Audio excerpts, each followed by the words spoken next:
Hola a todos y bienvenidos a la presentación del proyecto PaintPD, que se va a subdividir en dos subproyectos. El autor de este proyecto soy yo, Yeray González Zamorano, soy fisioterapeuta, hice el máster en fisioterapia avanzada en el tratamiento del dolor, soy estudiante de doctorado en la Universidad Rey Juan Carlos e integrante del grupo de neurorehabilitación del daño cerebral y trastornos del movimiento GINDAD. Los investigadores principales, por un lado, está el doctor Juan Pablo Romero Muñoz, que es neurólogo en el Hospital Beata María Ana y profesor en la Universidad Francisco de Vitoria, que es también el líder del grupo GINDAD, que es el grupo que se encarga de llevar a cabo este proyecto.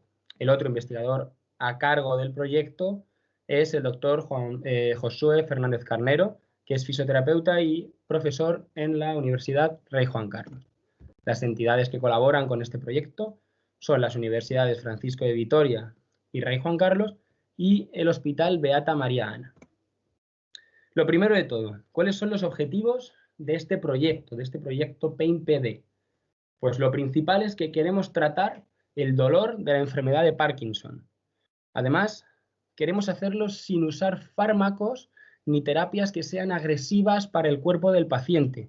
Lo que queremos hacer es usar nuevas tecnologías que sean divertidas y que además puedan tener un gran beneficio en el dolor de dichos pacientes.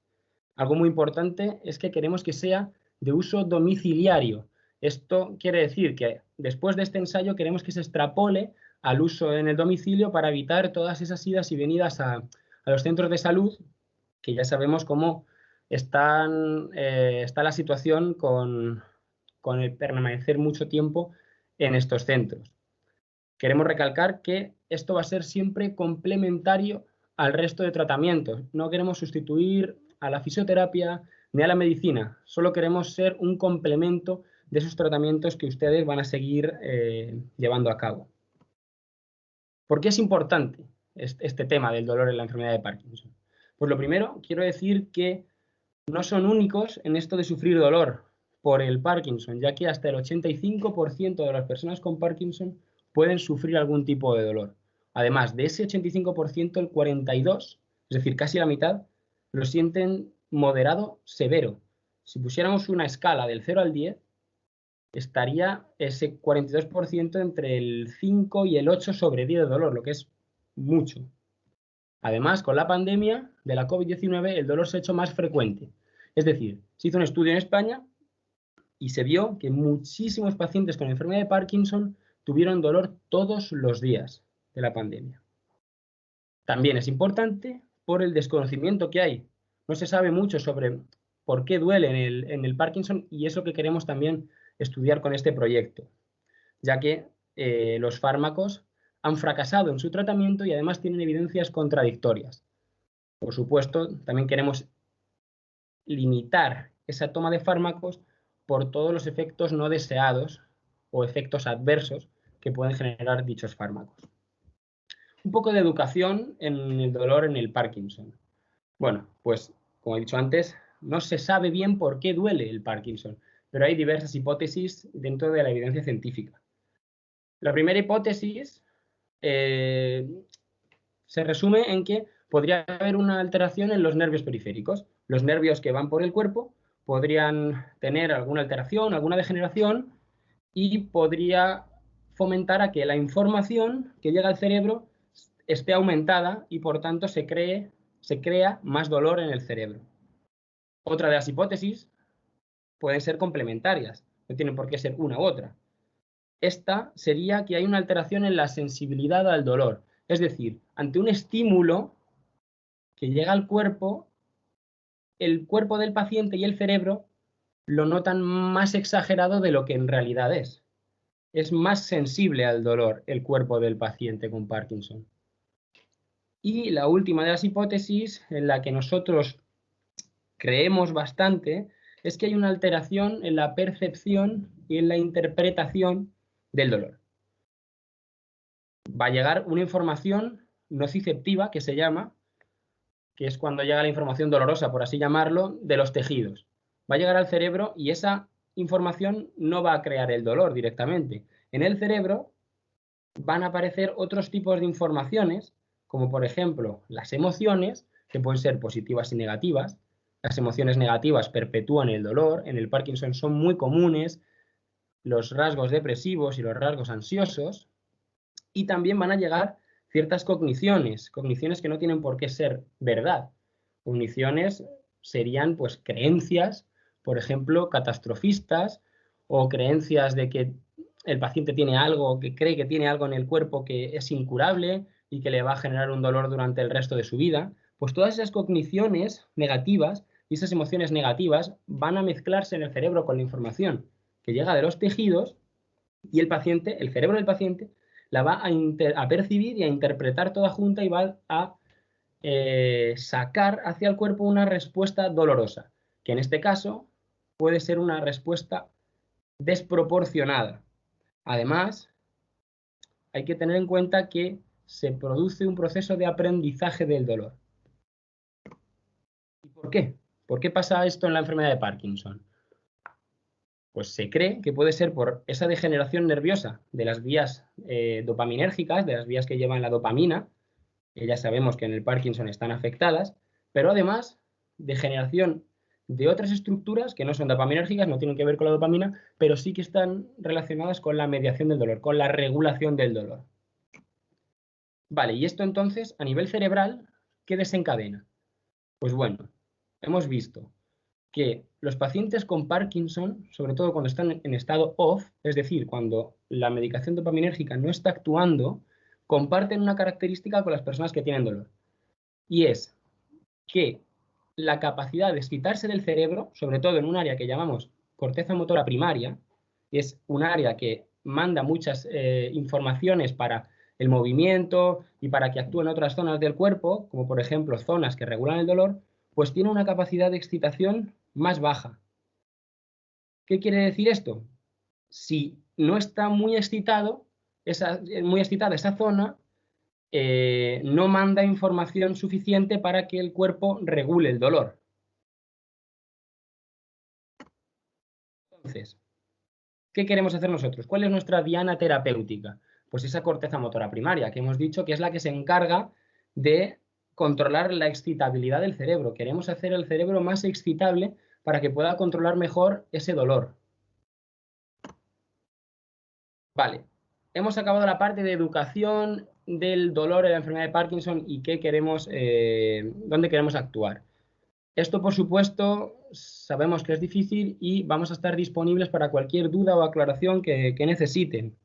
Además, si vienen al estudio, en persona podrán preguntar todo lo que deseen.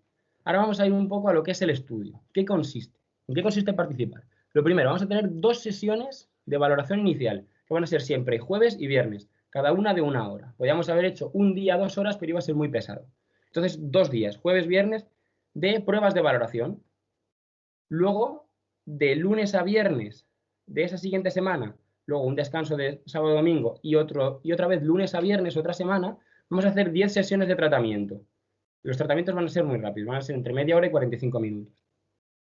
Y luego, después de esas 2 semanas de tratamiento, el siguiente lunes y martes haremos 2 sesiones de valoración, de evaluación final, que van a ser las mismas pruebas que hicimos al principio, para ver si el tratamiento cambia desde antes a después. Y luego después vamos a hacer otras 2 sesiones tras 15 días para ver si se mantiene ese efecto. ¿Cuál es el protocolo que vamos a seguir? Pues bueno, siguiendo con la diapositiva anterior, vamos a tener el jueves, una de las sesiones de valoración, vamos a pasar 2 cuestionarios sobre dolor. Con esto ni problema. El investigador, seguramente yo, vaya a pasar un cuestionario con unas preguntas sobre su dolor y simplemente tienen que contestarlas. Después, vamos a hacer 3 pruebas de dolor. Una cosa que es ya uno de los gruesos de este proyecto. Una de las pruebas se llama umbral de dolor a la presión. Es simplemente con un aparato digital que se llama algómetro, que marca los kilos de presión que se aplican en una zona del cuerpo. Vamos a aplicar esa presión hasta que el paciente note su primera sensación dolorosa. Es decir, un leve dolor. Cuando empiece a notar un leve dolor, dice ya y paramos. Es para ver el umbral. ¿Cuál es el umbral de dolor de esa persona? Por tanto, es muy fácil y completamente indolora. Es un dolor súper leve. Luego vamos a hacer una prueba que se llama modulación condicionada del dolor. vamos a comprobar cómo una estimulación sensitiva con agua fría puede cambiar el umbral de dolor. Vamos a hacer el umbral de dolor a la presión en un dedo, luego vamos a meter la otra mano en agua fría y vamos a ver cómo ese estímulo cambia el segundo umbral de dolor, para ver cómo funciona nuestro cuerpo, cómo regula el dolor nuestro cuerpo. Y luego vamos a hacer otra prueba que se llama sumación temporal, en la que vamos a aplicar 10 estímulos a la misma intensidad y vamos a ver cómo se suma esa estimulación en el cuerpo para ver si nuestro cuerpo es capaz de regularlo o si se dispara la sensibilidad. Después vamos a hacer 4 cuestionarios psicológicos que son como los de dolor. El investigador hace unas preguntas y el paciente simplemente tiene que contestarlas respecto a su situación. El viernes haremos una prueba de atención muy rápida, una prueba motora para la enfermedad de Parkinson, que es la prueba que se hace por excelencia a los pacientes con Parkinson, que seguramente la hayan hecho ya, y 2 pruebas de valoración cerebral. Una que se llama electroencefalograma, que es para ver la actividad cerebral, y otra para ver la capacidad de excitación del cerebro, que se llama TMS. Después de esos 2 días de evaluación, ya sabemos que tenemos las 10 sesiones de tratamiento. Vamos a tener 2 grupos. Pueden pertenecer a cualquiera de los grupos y va a ser completamente aleatorio.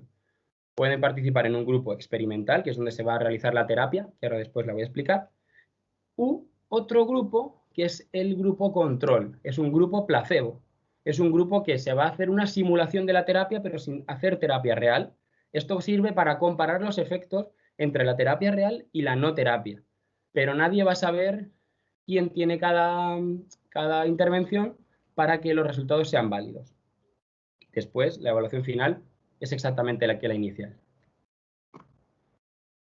¿Quiénes pueden participar en el estudio y quiénes no? Bueno, pues pueden participar personas que tengan Parkinson, personas que por su Parkinson tengan dolor en cualquier zona del cuerpo, personas que tengan un estado cognitivo aceptable y personas que firmen el consentimiento informado. Nadie va a participar sin firmar el consentimiento informado, que es una hoja donde sale toda la información del estudio, absolutamente toda, y el paciente puede elegir si firmarla y participar o no. Además, si el paciente firma, comienza el estudio y en cualquier momento quiere abandonarlo por cualquier razón, puede revocar el consentimiento sin dar ninguna explicación. Eso que os quede claro.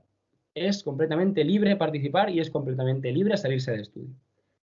¿Quién no puede participar? Pues personas que tengan heridas, úlceras, problemas dermatológicos en la piel de la cabeza, personas que hayan tenido o tengan ataques de epilepsia, personas con marcapasos, personas que hayan tenido abuso de alcohol y drogas y personas que tengan implantes metálicos en la cabeza. Pero pueden participar las que tengan implantes metálicos en la boca, eso sí, simplemente en lo que es la cabeza. No podrían. Al fin llegamos a las alternativas terapéuticas. Muy bien, tenemos. Una de ellas es la TDCS. La TDCS es una estimulación transcraneal por corriente directa.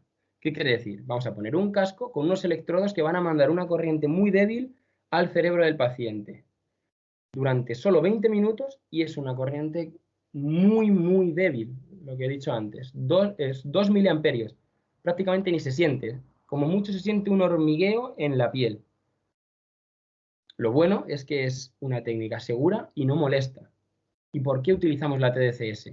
Porque ya hemos visto que es una técnica que ayuda a aumentar la excitabilidad cerebral en la corteza motora primaria. ¿Recuerdan? Ese área que controla la excitabilidad para que el cerebro pueda mandar mejor información hacia la regulación del dolor del paciente. Pues con esta técnica queremos aumentar esa excitabilidad del cerebro. ¿Y por qué también? Porque a nivel clínico ha sido eficaz en otros dolores crónicos, como por ejemplo la artrosis, como por ejemplo la migraña, el dolor por lesión medular, la fibromialgia. Entonces, confiamos en que también pueda servir para pacientes con Parkinson y dolor. La otra alternativa terapéutica, porque estos, como hemos dicho antes, son 2 estudios, uno va a ser con la TDCS, otro estudio distinto va a ser con esta, que es el New Row, es un videojuego que consiste en la imaginería motora con observación de acciones mediante realidad virtual. Es decir, nosotros vamos a poner un casco que va a coger las señales eléctricas del cerebro del paciente y mediante un sistema de ingeniería va a trasladar la imaginación que se produce en la cabeza del paciente con el movimiento que se produce en el videojuego. Ustedes van a ver esa pantalla con ese bote, con 2 remos, 2 manos, y ustedes, van a imaginar cómo los remos se mueven hacia adelante, hacia derecha, hacia izquierda, para recolectar banderas, como ven ahí en la pantalla, y gracias a sus ondas cerebrales, por ese pensamiento, van a conseguir que se mueva la pantalla. Por tanto, la ventaja que tiene es que es una terapia divertida, porque consiste en un juego. Además, van a ser 20 minutos, pero en series de 5 minutos, para que no haya mucha fatiga mental, porque hay que estar constantemente imaginando.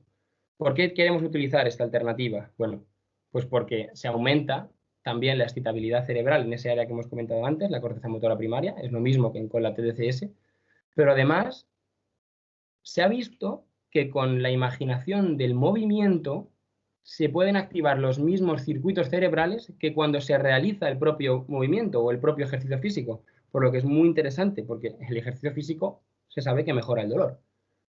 Y porque en otras poblaciones también ha sido eficaz en la reducción del dolor.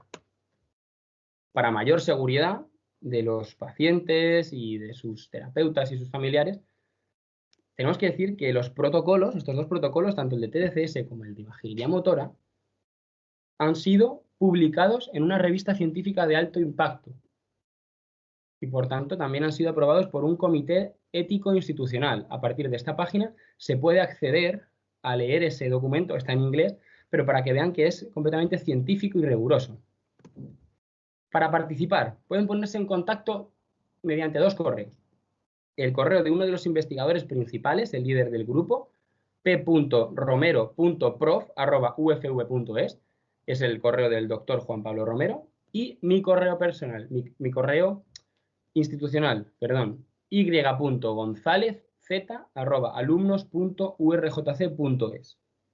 Si quieren seguir conociéndonos, pueden entrar en redes sociales. En Instagram somos @neurorehab.ufv, en Twitter somos @neurorehabufv, y ahí os dejo la página web del YouTube, nuestro canal de YouTube, donde tenemos algunos vídeos explicativos.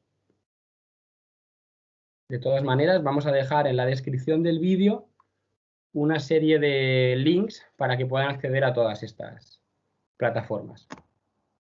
Muchísimas gracias. Somos Gindat y esperamos que quieran participar en uno de los 2 proyectos, ya que creemos que van a ser unos tratamientos eficaces en la mejora del dolor de los pacientes de Parkinson. Muchas gracias de nuevo. Soy Geray y cualquier cosa tiene nuestro correo.